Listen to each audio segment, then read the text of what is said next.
हर हर महादेव। स्वागत है दोस्तों, मेरा नाम है अंशुमन और आज के इस वीडियो में हम लोग मेष लग्न वालों के लिए जो शनि का ट्रांजिट है उसके बारे में हम लोग बात करने वाले हैं कि जो शनि का ट्रांजिट होने वाला है वो मेष लग्न वालों के लिए क्या कुछ लेके आ रहा है। जैसे आपने ऑलरेडी थंबनेल में देखा है कि करेक्शन का टाइम आ गया है, तो बहुत सारी चीज़ें हैं जो आपको करेक्ट करनी होगी, क्योंकि जो हमारे शनि महाराज हैं, जो शनि देव हैं, वो कर्म के दाता है। वो कर्म का पूरा जो ठेका है एक तरह से कह सकते हैं, वो शनि महाराज ने ही वो सारा लेके रखा हुआ है कि जो भी आपके कार्मिक पैटर्न्स होते हैं, जो भी आप कर्म करेंगे, उस सब के लिए अच्छा या बुरा प्रभाव वो आपको शनि महाराज ही देने वाले हैं।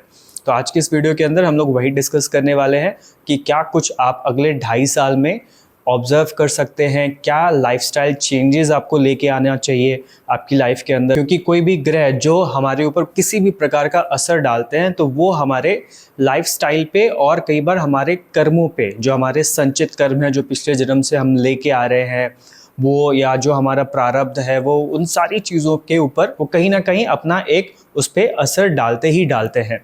तो चलिए आज के इस वीडियो में हम लोग यही सारी चीज़ें डिस्कस करते हैं। तो सबसे पहला कि शनि महाराज। तो शनि महाराज क्या है? तो शनि महाराज, जैसे हमने डिस्कस किया, कर्म के देवता हैं। शनि को कई बार लोग एसोसिएट करते हैं डिले से, डिसिप्लिन से, और कई बार शनि को आप एक दंडदायक भी कहते हैं कि अगर आपने कोई अच्छा कर्म किया है तो उसके लिए शनि आपको रिवॉर्ड करेंगे, लेकिन वहीं पे अगर आपके कर्म बुरे रहे हैं, आपने जानबूझ के खराब कर्म किया है, तो उसके लिए शनि आपको दंड भी देते हैं। तो शनि को कहीं ना कहीं एक अच्छे और बुरे प्रभाव के लिए जाना जाता है। तो जब हम लोग गोचर के बारे में जानते हैं, या गोचर के बारे में जब हम लोग जाने की कोशिश करते हैं, तो वहाँ पे हमें ये फिर एक चीज़ ध्यान रखनी होती है कि सिर्फ गोचर अकेले आपके लाइफ के ऊपर प्रभाव नहीं डालेगा। वहाँ पे आपका जो नेटल चार्ट है, जो आपकी पत्रिका है, उस पत्रिका में शनि किस हिसाब से प्लेस्ड है उस पर भी कुछ असर डालते हैं, या उसका भी एक महत्वपूर्ण अपना रोल रहता है। उसके अलावा शनि आपका जो भी दशा अंतरदशा के अंदर आ रहे हैं, फिर आपका भी कोई अगर दशा अंतरदशा चल रही है तो उसके ऊपर भी डिपेंड करता है। अगर आपकी कोई एक अच्छी फेवरेबल दशा भी चल रही है, ठीक है, आपका जो योग कारक ग्रह है, अगर उसकी दशा चल रही है, तो फिर शनि का जो प्रभाव है, जो शनि का निगेटिव प्रभाव है, वो हो सकता है कि आपके ऊपर कम आए, या जो शनि का पॉजिटिव प्रभाव है वो आपके एक अच्छे दशा की वजह से थोड़ा ज़्यादा आप ऑब्जर्व करें कि शनि ने आपको अबंडेंस दे दी अपने इस गोचर की वजह से। तो ये सारी चीज़ें कहीं ना कहीं रहती है। तो आज की जो वीडियो है वो हम लोग मेष लग्न के ऊपर बना रहे हैं। जो ये वीडियो है, ये जो भी मैं आपको सामान्य विश्लेषण आपको बताऊंगा, ये सब कुछ आप मेष लग्न के आधार पे देख सकते हैं। मेष चंद्र कुंडली या चंद्र लग्न जिसको कहते हैं, उसके हिसाब से हो सकता है बहुत सारी चीज़ें मैच नहीं करें, लेकिन अगर कहीं कुछ चीज़ें मैच करती है तो उससे भी आप इस वीडियो को देख सकते हैं। तो चलिए फिर हमारा जो एक जनरल विश्लेषण है उसको स्टार्ट करते हैं। तो यहाँ पे आप देख सकते हैं जो शनि है वो ऑलरेडी 12th हाउस में ट्रांजिट कर रहे हैं। तो जब शनि यहाँ पे ट्रांजिट करेंगे तो आपके 12th हाउस को अफेक्ट करेंगे। उसके अलावा आपके जन्म पत्रिका के अंदर जो आपका कुंडली है, कुंडली के अंदर जहाँ पे भी शनि बैठे हुए हैं उसको वो एक्टिवेट करेंगे। उसके अलावा जहाँ पे भी शनि की दृष्टि पड़ रही है, हम लोग जानते हैं कि शनि की 3 दृष्टियाँ होती हैं, एक 3rd, दूसरी 7th और 3rd 10th दृष्टि। 3 एस्पेक्ट्स होते हैं शनि के। तो जहाँ जहाँ पे भी उनका एस्पेक्ट पड़ रहा है उन सारे हाउसेस को भी वो एक्टिवेट करने वाले हैं। तो शनि का जो एस्पेक्ट है 3rd, 7th और 10th एस्पेक्ट, इस पे आपको असर दिखने वाला है। तो शुरू करते हैं सबसे पहले शनि जहाँ पे बैठे हुए हैं वहाँ से। तो सबसे पहली चीज़ शनि। तो शनि किन किन चीज़ों के कारक होते हैं? तो शनि आपके मेहनत के कारक होते हैं। जो भी आप लेबर करते हैं, जो भी आप मेहनत करते हैं, कर्म करते हैं, उनके कारक होते हैं। दूसरा, शनि डिले का कारक होता है। शनि समय, अपने आप में शनि को समय कहा जाता है, क्योंकि जो भी डिलेज़ हैं या फिर जो भी चीज़ें आपको राइट टाइम पे मिलनी चाहिए, वो सारी चीज़ों को शनि कंट्रोल करते हैं। Shani being the slowest moving planet, उसका असर आपके लाइफ के ऊपर सबसे ज़्यादा पड़ता है। तो ये सारी चीज़ें शनि से जुड़ी हुई है। और फिलहाल शनि आपके 12th हाउस पे जब गोचर कर रहे हैं तो 12th हाउस से जुड़े हुए कारक तत्वों को वो एक्टिवेट करने वाले हैं। तो जब शनि 12th हाउस में आएंगे तो सबसे पहले आप एक चीज़ जो लगभग सारे जातक ऑब्जर्व करने वाले हैं वो है कि लोग अब स्पिरिचुअल हो जाएंगे। लोग आध्यात्म के पीछे थोड़ा सा ज़्यादा ध्यान देंगे, जहाँ पे हो सकता है कि आप पूजा पाठ करना शुरू कर दें, जहाँ पे हो सकता है कि आप थोड़ा बहुत मेडिटेशन करना शुरू कर दें, है ना। तो ऐसी सारी चीज़ें आप शनि के 12th हाउस में आने से ऑब्जर्व करना शुरू करेंगे। उसके अलावा जो सेकेंड चीज़ आती है दैट इज़ कि शनि अपने आप में आइसोलेशन का कारक होता है। तो जब वो 12th हाउस में आएगा तो कहीं ना कहीं आपको आइसोलेट कर देगा। आप जब भी आपके पास जो परिवार है, परिवार से आप थोड़ा थोड़ा सा कटा हुआ महसूस करने वाले हैं। जो दोस्त आपकी लाइफ में इम्पॉर्टेंट हैं वो आपके लाइफ में रहेंगे, और जो बहुत सारे दोस्त इधर उधर के ऐसे ही होते हैं वो आपके लाइफ में से कटना शुरू हो जाएंगे। अगर आप ऑफिस में ही काम करते हैं तो जितनी देर आप ऑफिस में काम कर रहे हैं, जितनी देर तक आपको लोगों से बात करने की ज़रूरत होती है उतनी देर ही आप लोगों से बात करेंगे। फिर धीरे धीरे आप भी लोगों से थोड़ा सा कटना शुरू करेंगे आपके वर्क प्लेस में। तो कहीं ना कहीं हर जगह पे, चाहे वो आपकी डोमेस्टिक लाइफ हो, आपका घर हो, या फिर आपकी सोशल लाइफ या आपकी प्रोफेशनल लाइफ हो, वहाँ पे आपको थोड़ा सा आइसोलेशन महसूस होगा। आप थोड़ा सा लोगों से कटना शुरू करेंगे। इसके बाद जो अगली चीज़ आती है वो है एक्सपेंसेस। जो 12th हाउस है हमारा, 12th हाउस एक्सपेंसेस का एक कारक होता है, जहाँ पे हम ऑब्जर्व करते हैं कि जब शनि 12th हाउस में आता है तो आपके एक्सपेंसेस एकदम से बढ़ जाते हैं। आप अगर अभी से 5 रुपये खर्च कर रहे हैं तो शनि के वहाँ पे आने से आप 8-9 रुपये भी खर्च करना शुरू कर सकते हैं। तो ये एक चीज़ मोटा मोटा लगभग सारे ही लोग ऑब्जर्व करने वाले हैं, चाहे आपकी शनि की स्थिति आपकी कुंडली में अच्छी हो या बुरी हो। बट एक्सपेंसेस एक ऐसी चीज़ है जो लगभग सारे ही लोग ऑब्जर्व करने वाले हैं कि मेष लग्न वाले ज़्यादातर जातकों का खर्चा बढ़ने वाला है। खर्चा किन चीज़ों पे होगा? तो खर्चा आपके रिस्पॉन्सिबिलिटीज़ के टुवर्ड्स होगा। जो भी आपकी रिस्पॉन्सिबिलिटी है, से अगर आप एक फैमिली पर्सन है तो आपकी रिस्पॉन्सिबिलिटी है कि आप अपने घर का खर्च निकालते हैं, आप बच्चों की पढ़ाई का खर्च निकालते हैं, आपको आपकी गाड़ी की EMI निकालनी होती है, आपके बाकी के खर्चे हैं। तो उन सारी खर्चों के अंदर आप थोड़ी सी इंक्रीज़ आप ऑब्जर्व करेंगे कि सेम चीज़ें हैं लेकिन अभी आपका जो खर्चा है वो थोड़ा सा बढ़ गया है। तो ये एक चीज़ आप सभी ऑब्जर्व करने वाले हैं। उसके अलावा जो अगली चीज़ है वो है स्ट्रेस। कहीं ना कहीं 12th हाउस में हम लोग स्ट्रेस को भी देखते हैं, और शनि बीइंग अ प्लैनेट जो प्रेशर क्रिएट करता है, क्योंकि एक हैवी प्लैनेट है, तो हैवी प्लैनेट कहीं ना कहीं आपके ऊपर प्रेशर क्रिएट करता है। रिस्पॉन्सिबिलिटी आपके ऊपर आएगी तो आप प्रेशर फील करेंगे। तो वही प्रेशर यहाँ पे आपको शनि देने वाला है। वो प्रेशर आपके स्ट्रेस में कन्वर्ट हो जाएगा। बहुत सारे लोग अभी थोड़ा सा ज़्यादा स्ट्रेस्ड होंगे। ये स्ट्रेस सिर्फ आपके खर्च बढ़ने से नहीं होगा, बट ओवरऑल आपकी लाइफ में आपके इर्द गिर्द जो सारी चीज़ें होने वाली हैं कि आप फ्यूचर के बारे में सोचना शुरू कर देंगे। आपका आज कैसा है, आपने पीछे क्या किया था, क्यों पीछे के कर्मों की वजह से आपको अभी ये फल भुगतना पड़ रहा है। तो बहुत सारी ऐसी चीज़ें आपके इर्द गिर्द होंगी जिसकी वजह से आपके लाइफ में ओवरऑल आपका स्ट्रेस थोड़ा सा बढ़ जाएगा। तो कहीं ना कहीं आप इस चीज़ को भी ऑब्जर्व करने वाले हैं।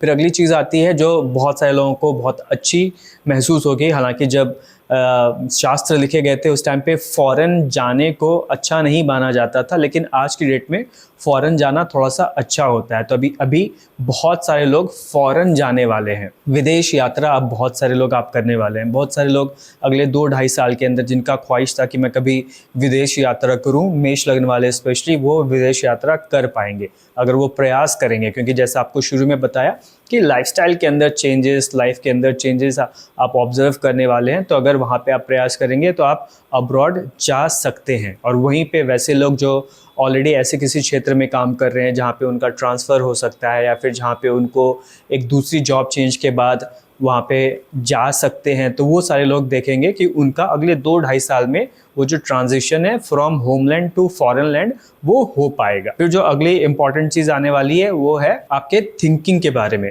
अगले 2-2.5 साल में आप एक डीप थिंकर के रूप में ट्रांजिट हो जाएंगे। जो आपका ट्रांजिशन होने वाला है, जैसे कहते हैं ना कि जब शनि का समय आता है तो लोग बदल जाते हैं। शनि लोगों को बदलने के लिए मजबूर करता है। और कहीं ना कहीं अगर शनि आपकी लाइफ में आ रहे हैं तो वो आपके गुड के लिए ही आते हैं। वो चाहते हैं कि शनि जिस हिसाब से प्रेशर क्रिएट करते हैं, या जिस हिसाब से आपको इन्वायरमेंट देते हैं, जिस हिसाब से वो आपके आसपास की चीज़ों को, वस्तुओं को सब बदल देते हैं, तो वो चाहते हैं कि आप अब बदल जाए। क्योंकि वैसे भी शनि का जो ट्रांजिट होता है ना, वो आपके किसी एक हाउस में 30 साल के बाद होता है। वो लास्ट टाइम पे यहाँ पे 30 साल के पहले उन्होंने अपना मूवमेंट शुरू करी थी, और वापस से 30 साल के बाद वो उस घर में आए हैं। तो वो चाहते हैं कि आप अपनी लाइफ के अंदर बहुत सारे चेंजेस करें। तो उसी चेंज में से एक चेंज होने वाला है जहाँ पे अब आप थोड़ा ज़्यादा अपने आपसे ही चिंतन करना शुरू करेंगे, जिसको हम लोग आत्म मंथन कहते हैं। आप आत्म मंथन करना शुरू करेंगे कि आगे लाइफ में क्या करना है, अभी फ़िलहाल जो मैं कर रहा हूँ क्या वो सही है। बहुत सारी ऐसी चीज़ें आपके साथ होने वाली हैं जिसके बारे में आप बैठ के सोचना शुरू करेंगे। ये एक ऐसा वक्त होगा जब आप बाहर की दुनिया के अलावा अपने बारे में भी सोचना शुरू करेंगे। हर किसी की लाइफ या फैमिली रिस्पॉन्सिबिलिटीज़ तो होती ही है, बट उसके अलावा हर एक इंडिविजुअल का अपना भी एक एग्जिस्टेंस है, अपने लिए भी लोगों को वक्त निकालना होता है। तो अभी ये वो समय है जब आप अपने लिए समय निकालेंगे, जहाँ पे ज़रूरी हो जाएगा कि बैठ के आप सोचें। तो ये एक चीज़ आप बहुत ज़्यादा ऑब्जर्व करने वाले हैं और यही आपके नेक्स्ट चीज़ को भी इग्नीट कर सकता है, दैट इज़ स्लीप डिसऑर्डर। कि कई बार ऐसा हो सकता है जब शनि 12th हाउस में आते हैं, तो क्योंकि ये आपके सोने के पैटर्न को भी चेंज कर देते हैं, तो उससे बहुत बारी स्लीप डिसऑर्डर्स भी लोग देखते हैं कि आप बहुत ज़्यादा टेंशन में हैं, आत्म मंथन आपने करना शुरू किया है, तो बहुत सारी चीज़ों की वजह से आपका स्लीपिंग पैटर्न थोड़ा सा या तो चेंज हो जाएगा या फिर उसमें से डिस्टर्बेंस आएंगी। अगर आपके पत्री के अंदर सैटर्न अच्छी जगह से बैठा हुआ है, अच्छी तरीके से बैठा हुआ है, तो फिर आपका जो स्लीपिंग पैटर्न है वो बेटर हो जाएगा। और वहीं पे अगर शनि पीड़ित है या फिर आपका चंद्रमा जो है वो पीड़ित है आपके पत्रिका के अंदर, तो फिर आपको स्लीपिंग डिसऑर्डर्स भी देखने को मिल सकते हैं। जैसे एक टर्म होता है इंसोम्निया, नींद नहीं आना, ऐसी शिकायत भी आपको अगले 2-2.5 साल के लिए रह सकती है। इसके अलावा जो नेक्स्ट चीज़ आने वाली है दैट इज़ आपका जेल योग। एक योग होता है जिसको हम लोग जेल योग कहते हैं, बट ये हर मेष लग्न वाले पे लागू नहीं होगा। बट वैसे लोग जिन्होंने पीछे से अच्छा कर्म नहीं किया है, जिन्होंने पीछे कुछ गलत कृत्य किया है, तो एज हमने अभी डिस्कस किया था कि शनि दंड देते हैं, तो वैसे लोग ऐसा अगर उनका दशा सही नहीं चल रही है, अंतरदशा सही नहीं चल रही है, तो उस टाइम पे शनि का ये गोचर उनका जेल का योग भी बता सकता है कि उस टाइम पे हो सकता है कि आपको जेल हो जाए। कई बार ऐसा होता है कि आप सोचते हैं कि शनि की रेमेडी कर लेंगे तो बच जाएंगे, बट यहाँ पे बहुत ज़्यादा अंतर नहीं पड़ेगा। अगर आपके पत्रिका के अंदर शनि अच्छे से नहीं बैठे हुए हैं, आपकी दशा सही नहीं चल रही है, प्लस अभी अगर ट्रांजिशन भी हुआ है शनि का 12वें घर में, तो ऐसे सारे केसेस के अंदर आपको जेल तक हो सकती है। तो आप इस चीज़ का भी ध्यान रखें। उसके अलावा नेक्स्ट जो चीज़ आती है दैट इज़ हॉस्पिटल।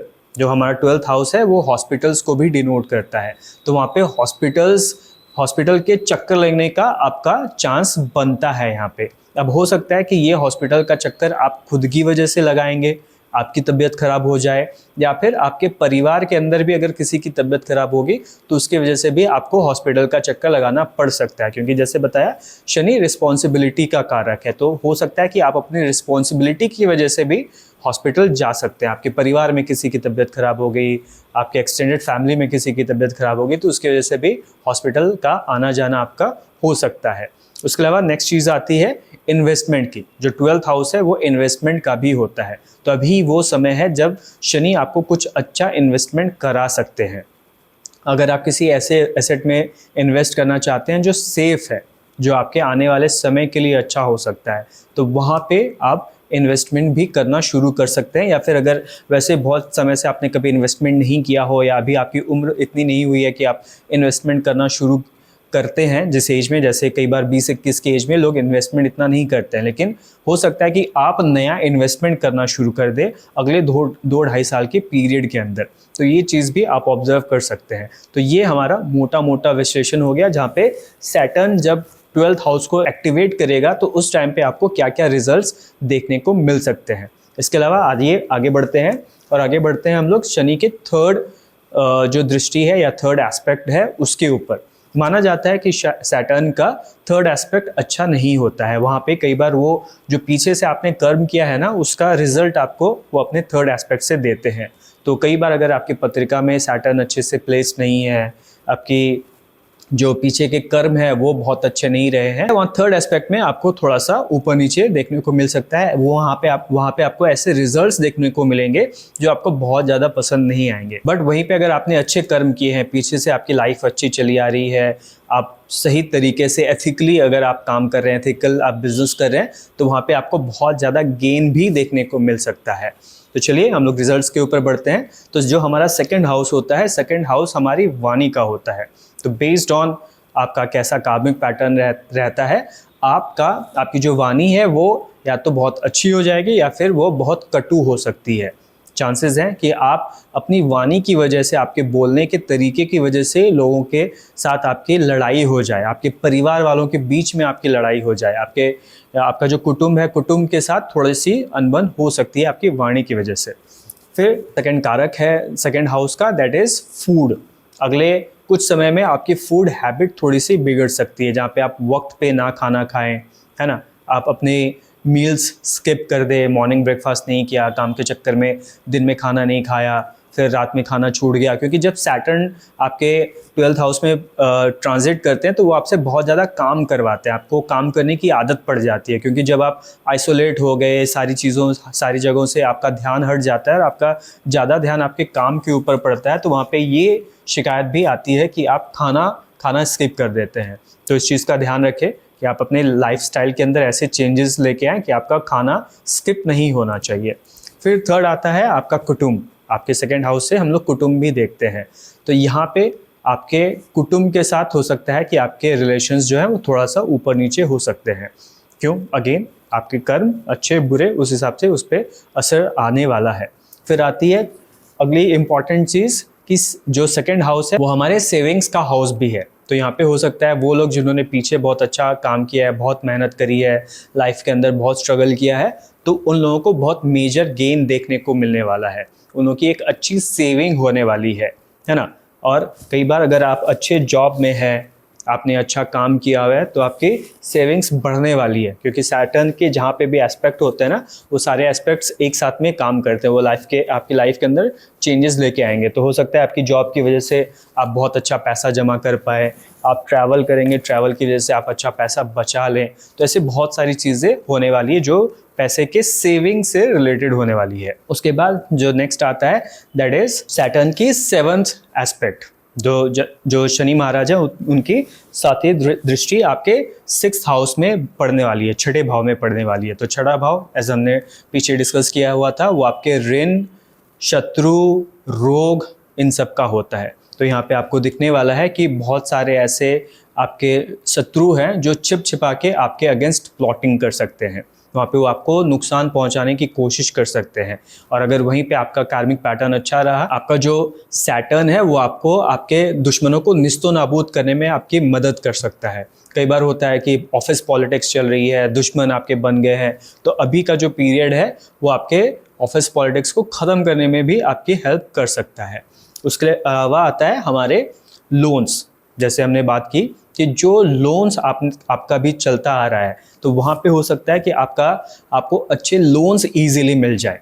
कि आप एक बिज़नेस स्टार्ट करना चाहते थे और उस बिज़नेस के लिए या फिर आपको कुछ घर पे काम था, उसके लिए आपको एक मोटे लोन की ज़रूरत थी, तो वहाँ पे हो सकता है कि आपको बहुत ईजिली एक लोन मिल जाए, जिस लोन के लिए आप पहले भी प्रयास कर रहे थे, वहाँ पे नहीं मिल पा रहा था। लेकिन अभी जो 2-2.5 साल का पीरियड होने वाला है, उस 2-2.5 साल में आप देखोगे कि बिना पेपर वर्क कराए आपको लोन मिल गया।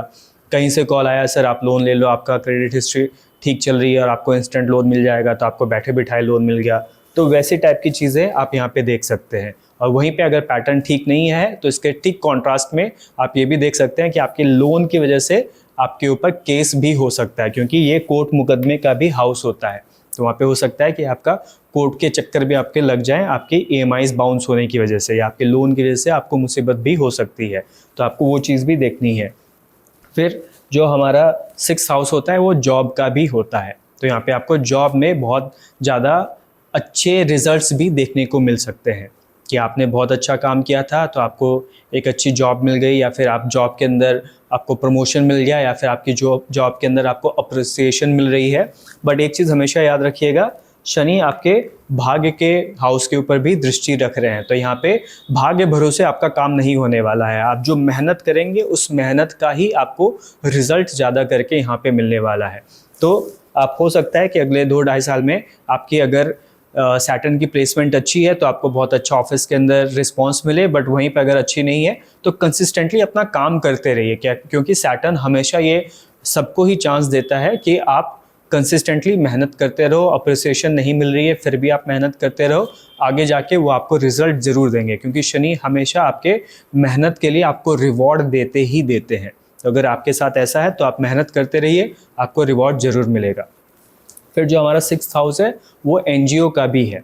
तो हो सकता है अगले 2-2.5 साल में बहुत सारे लोग एनजीओ खोले, लोगों की सेवा करें, एनजीओज़ के अंदर डोनेशन करें, या फिर पैसा कमाने के लिए कई बार लोग एनजीओ खोलते हैं, तो वो चीज़ें भी हो सकती है। अगर आपके पास कोई प्लान था जिसमें आप एनजीओ से जुड़ के कुछ काम करना चाहते थे, तो अगला 2-2.5 साल आपके लिए है जहाँ पे आप एनजीओ से जुड़ के कुछ ना कुछ काम कर सकते हैं।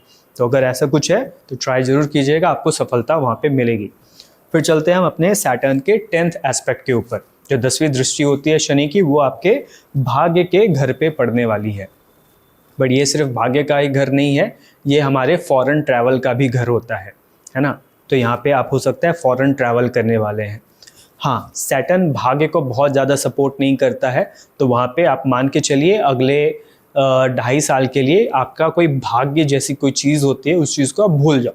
आप बस मेहनत करते रहो, आप काम करते रहो, जो आप काम करोगे उसके लिए आपको रिवॉर्ड मिलेगा। जहाँ पे आपको लगता है कि नहीं, तो छोड़ दो उसको, कोई बात नहीं। आप अपने कर्म पे भरोसा रखिए कि मैं काम करूँगा तो मुझे रिजल्ट मिलेगा। उसके अलावा जो 10th हाउस होता है, 10th हाउस होता है हमारे धर्म का। तो हो सकता है अगले 2-2.5 साल आप धर्म के लिए बहुत सारा कुछ काम करें। हो सकता है कि आप मंदिर बनने के लिए पैसे दें, हो सकता है कि आप पूजा पाठ करना शुरू कर दे। बहुत सारे लोगों के अंदर ये चेंज आने वाला है, क्योंकि सैटर्न जब 12th हाउस को एक्टिवेट करेंगे, जब लोगों को वो स्पिरिचुअल बनाएंगे, उसके साथ उनका जो 10th दृष्टि है वो आपके 9th हाउस पे पड़ेगी, तो बहुत सारे लोग पूजा पाठ करना शुरू कर देंगे। ठीक है, तो ये एक चीज़ आपको दिखने वाली है। उसके अलावा 10th हाउस हमारे गुरु का भी घर होता है। तो कई बार ऐसा भी हो सकता है कि आप एक गुरु को बहुत समय से ढूंढ रहे थे, आपकी लाइफ के अंदर आपको एक चेंज चाहिए था, जहाँ पे आपको सम सॉर्ट ऑफ गाइडेंस चाहिए था, तो वो गाइडेंस आपको अगले 2-2.5 साल के अंदर मिल सकती है। हो सकता है ये गाइडेंस ओवरऑल पूरी लाइफ के लिए मिले, हो सकता है ये गाइडेंस आपको किसी एक पर्टिकुलर सेगमेंट के लिए मिले, कि आप फाइनेंस से जुड़ा हुआ सीखना चाहते थे तो वहाँ पे आपको कोई फाइनेंस गुरु मिल गए, वो आपको फाइनेंसेस के बारे में सिखा गए। आप किसी हैबिट के बारे में या किसी हॉबी के बारे में कुछ सीखना चाहते थे, वहाँ आपने सीख लिया। जैसे अभी बहुत सारे लोग स्पिरिचुअल बनने वाले हैं, तो हो सकता है कि बहुत सारे लोग योगा अचानक से करना शुरू कर दे, मेडिटेशन करना शुरू कर दे, तो वहाँ आपको गुरु मिल सकते हैं। तो अभी अगले 2-2.5 साल के पीरियड में हो सकता है कि आप एक अपने गुरु से ज़रूर मिलने वाले हैं। उसके अलावा जो 10th हाउस होता है वो आपके फादर के लिए भी देखा जाता है। तो अगले 2-2.5 साल में आप अपने फादर से थोड़ा सा जुड़ सकते हैं। आपके फादर के बारे में आप थोड़ा ज़्यादा रिस्पॉन्सिबल हो जाएंगे। अगर आपके फादर से जुड़ी हुई रिस्पॉन्सिबिलिटीज़ है तो वो रिस्पॉन्सिबिलिटीज़ आप निभा पाएंगे, या फिर आपके अंदर निभाने की इच्छा आएगी कि भाई मैंने बहुत मेहनत की, बहुत पैसा कमाया और अब मैं अपने पिता के लिए कुछ करना चाहता हूँ। तो ऐसा कुछ आप कर सकते हैं। और वहीं अगर सैटर्न की प्लेसमेंट अच्छी नहीं हुई तो हो सकता है कि आपके पिता की तबीयत भी ख़राब हो सकती है। जो आपको बताया था ना हॉस्पिटल, तो हो सकता है कि पिता के तबीयत की वजह से भी आप हॉस्पिटल जा सकते हैं। क्योंकि जब हम लोग गोचर के रिजल्ट्स देखते हैं ना, तो वहाँ पे हम लोग सारे हाउसेस को इंटरलिंक करते हैं, सबके रिजल्ट्स को एक जगह हम लोग जमा करते हैं। तो उससे ये भी एक रिजल्ट बनता है, एक पॉइंट बनता है कि आपके पिता की तबीयत खराब हो सकती है, जिसकी वजह से आपका हॉस्पिटल का चक्कर लग सकता है। ऐसा भी हो सकता है कि आपने अपने पिता के लिए कुछ अच्छा करने की सोची और अपने पिता के साथ आप फॉरेन ट्रैवल करने के लिए चले गए। तो रिजल्ट्स डिफरेंट होंगे बेस्ड कि आपका सैटर्न कैसा है, आपने पीछे क्या कर्म किए हुए हैं और आपकी दशा अंतर्दशा क्या चल रही है। अगर आपको थोड़ा सा अच्छी सपोर्ट मिल जाए राहु वगैरह से, तो वहाँ पे हो सकता है कि आप जो है ट्रैवल के लिए निकल जाएंगे। ठीक है, तो बहुत सारी बार ऐसी चीज़ें भी होती है। उसके अलावा जो नेक्स्ट चीज़ होता है वो है भावत भावम का कॉन्सेप्ट, कि कई बार हमारी लाइफ के अंदर जो प्लैनेट होता है वो किस हाउस को बिलोंग करता है, उससे भी वहाँ पे रिजल्ट्स निकलते हैं। जैसे 10 यहाँ पे आप देखोगे चार्ट में, तो सैटर्न हमारे 10th हाउस और 11th हाउस का भी लॉर्ड है, जो 10th और 11th हाउस का लॉर्ड होके 12th हाउस में बैठा हुआ है। तो ऐसे में अगर आप फॉरेन में जॉब ढूंढ रहे थे, क्योंकि ये आपके करियर का भाव है, तो अगर आप जॉब फॉरेन में ढूंढ रहे थे तो आपको यहाँ पे चांसेस हैं कि फॉरेन में जॉब लग जाएगी। आपको इजीली गेन मिल सकता है क्योंकि लाभ का भाव है। आप अगर फॉरेन जॉब में सोच रहे हैं कि मुझे अच्छा पैकेज मिल जाएगा, अच्छे से मुझे एक बढ़िया ट्रांसफ़र मिल जाएगा, तो हो सकता है कि आपकी पद प्रमोशन हो जाए आपका और आपको फॉरेन के लिए भी भेज दें। तो ये सारी चीज़ें भी डिपेंड करेंगी बाकी एस्पेक्ट्स के ऊपर भी, जो हमने ऑलरेडी डिस्कस किया था। उसके अलावा आपका जो 5th हाउस है जो आपके बच्चों का होता है, तो यहाँ पे एक चीज़ है जो सबको थोड़ा सा ध्यान रखनी चाहिए कि हो सकता है कि आपके बच्चों से आप थोड़ा सा दूर हो जाए, है ना। जैसे बोला ना कि आइसोलेट, तो वहाँ पे हो सकता है कि आप अपने बच्चों से थोड़ा सा दूर हो जाएं, या आपके बच्चे पढ़ाई लिखाई करने के लिए अब थोड़ा सा घर से बाहर निकल जाएं या आपके घर से दूर हो जाएं। तो कई बार जैसा अभी लाइफ चल रही है, लोग अपनी लाइफ के अंदर इतने बिजी हो गए हैं, अपनी जॉब्स के अंदर इतने बिजी हो गए हैं कि वहाँ पे आप फिर ऐसी चीज़ें भी महसूस कर सकते हैं कि आप बस अपने बच्चों को फीस भेज देते हैं, बच्चे अपनी पढ़ाई कर रहे हैं और धीरे धीरे वो आपसे दूर होते जा रहे हैं। ऐसी चीज़ें आप ऑब्जर्व कर सकते हैं। तो वहाँ पे जैसे मैंने बोला कि लाइफस्टाइल के अंदर चेंजेस भी सैटर्न आपसे एक्सपेक्ट करता है कि आप ऐसे कुछ करिए। तो वहाँ पे आप ये भी कर सकते हैं कि धीरे धीरे इन सब चीज़ों को एक्सेप्ट कीजिए कि ठीक है, अब मेरे बच्चे बड़े हो रहे हैं, अब उनको अपनी लाइफ शुरू करनी है। तो वहाँ पे ये जो चेंज आया है कि अब बच्चे आपसे सिर्फ पैसा ही एक्सपेक्ट कर रहे हैं और आपने उनको पैसा भेज दिया, फिर वो अपनी लाइफ में बिजी हो गए, ऐसी चीज़ें कुछ होने वाली है। तो वहाँ पे चीज़ों को पॉजिटिवली लीजिए, मानिए कि हाँ ठीक है, ऐसा होना था और इसीलिए अब ऐसी चीज़ें हो रही है। तो उसमें आपको मेंटली थोड़ा सा चेंजेस लाने की ज़रूरत है, क्योंकि कहा जाता है सैटर्न जब आपके 12th हाउस में आया है तो वो बहुत सारी चीज़ों को करेक्ट करने के लिए आया है, वो आपको बदलने के लिए आया है।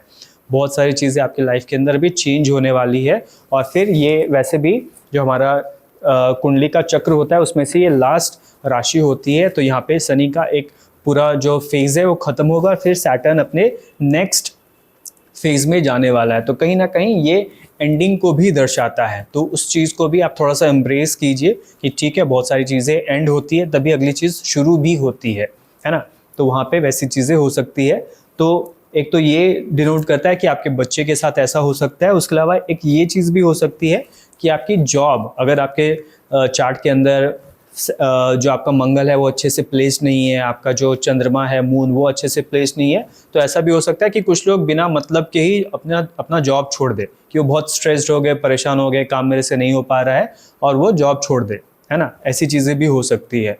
तो मेरा सजेशन है कि अपने आप को थोड़ा सा एम्ब्रेस कीजिए, टेंशन्स लेने की या रिस्पॉन्सिबिलिटी लेने की आदत डालिए, और बिना दूसरी जॉब हाथ में लिए पहली जॉब छोड़ना अच्छा नहीं होता है। या फिर अगर आप जॉब फॉर गुड ही छोड़ना चाहते हैं कि अब मुझे बिजनेस ही करना है, तो फिर उस चीज़ के ऊपर थोड़ा सा रिसर्च करके, मेहनत करके, और फिर जब सही ट्रांजिशन का समय आए उस टाइम पे आप चेंज करेंगे तो आपके लिए ज़्यादा अच्छा रहेगा। ठीक है, तो ये सारी चीज़ें हमारे सारे जो ट्रांजिशंस हैं या फिर भावत भाव के हिसाब से जो मेन मुझे दिख रहा था वो सारी चीज़ें मैंने आप लोगों को बताई है। तो ये सब चीज़ों का आप ध्यान रख सकते हैं और अकॉर्डिंगली आप अपनी लाइफ के अंदर चेंजेस लाने की कोशिश कीजिए। शनि एक्सेप्टेंस है, शनि कंसिस्टेंसी है, तो अपनी लाइफ के अंदर एक्सेप्टेंस को लेके आइए, कंसिस्टेंट होइए। अगर ये सारी चीज़ें करेंगे तो जो ये सैटर्न का ट्रांजिट है उसका आप अच्छा रिजल्ट एंजॉय कर पाएंगे, क्योंकि यहाँ सैटर्न आपको बहुत सारे सेटबैक्स भी देने वाला है और सैटर्न यहाँ पे आपको बहुत सारा गेन भी देने वाला है। तो आप उसको कैसे रिसीव करते हैं वो आपके मेंटालिटी पे, आपके सोच पे, आपके एक्सेप्टेंस पे बहुत ज़्यादा डिपेंड करने वाला है। तो उन सारी चीज़ों का आप ध्यान रखिए। इसके अलावा आज के वीडियो में इतना ही रखते हैं। अगर वीडियो अच्छी लगी हो तो वीडियो को आप लाइक करें, दोस्तों के साथ शेयर करें, चैनल को सब्सक्राइब जरूर करें। तो इतना ही आज के वीडियो में। मुलाकात होती है आपसे नेक्स्ट वीडियो में। ओम नमः शिवाय।